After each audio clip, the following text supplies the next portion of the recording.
יום חמישי היום של שלום הבית שלנו. ישנם בתים שהרגעים המאושרים שלהם הם אותם רגעים בהם הם שומעים על אחרים עד כמה חייהם איומים ונוראים. הבעל פונה לאשתו ואומר, אין כמוך בעולם, כי תראי איזו אישה רעה נמצאת מעבר לקיר הסמוך. האישה אומרת לבעלה, אתה הבעל המדהים ביותר בעולם, כי חברה שלי בדיוק אתמול סיפרה לי שבעלה משמיץ אותה ואפילו מדי פעם חובט בה.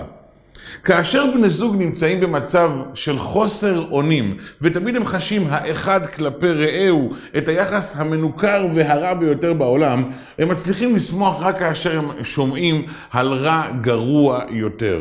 מה מבדיל בין בני זוג מאוכזבים לבין בני זוג מאושרים? מה מבדיל בין בני זוג שכל אחד מסתכל על חברו בתור האדם האחרון שבדור שהתחתן איתו, לבין בני זוג שרואים אתה הראשון והמוצלח ביותר וזכיתי להיות לך לאישה או להיות לך לבעל?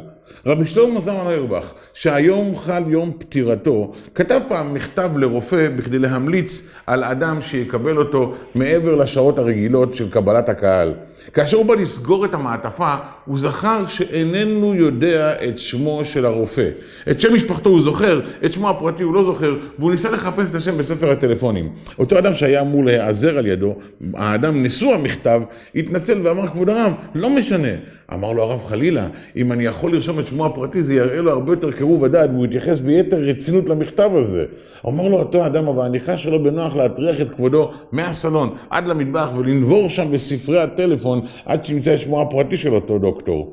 אמר לו רבי שלמה זלמן אוירבך את המשפט הבא, יקירי, אם לא בכדי לעזור ליהודי, למה באנו לעולם הזה?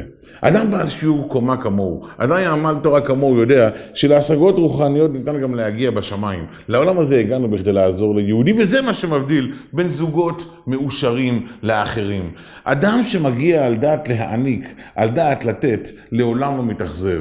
בבית מלון אתה מגיע על דעת לקבל, לעבודה אתה מגיע על דעת לתת. להיכן אתה מגיע כאשר אתה נוחת בבית בסיום יום העבודה? למקום שבו אתה רוצה להעניק או למקום שממנו אתה רוצה רק לקבל? אם באת על דעת לקבל, מן הסתם אתה הולך להתאכזב. אם באת על דעת להעניק, כל מה שתקבל יהיה בשבילך הפתעה גדולה, ותאמין שאין כמו רעייתך בעולם. וזה מה שסיים את חייה של רעייתו של רבי שלמה זלמן אוירבך. בטרם היא נכנסה לקבר, אמרו לו, כבוד הרב, זה הזמן לבקש סליחה מהאישה. הוא הגיע ואמר לרעייתי היקרה, אין לי על מה לבקש ממך סליחה ומחילה, כי כל חיינו היו על פי השולחן ערוך, אבל בגלל שכך נהוג, אני אבקש ממך מחילה וסליחה וכפרה. כי מי שמגיע על דעת לתת, לעולם לא מתאכזב, ולעולם אין רגעים של חוסר אושר בינו לבין רעייתו. יהי רצון שנזכה ללכת בדרך הזו, ולהרבות אהבה ואחווה, שלום ורעות, מבית ומחוץ. ברוכים תהיו.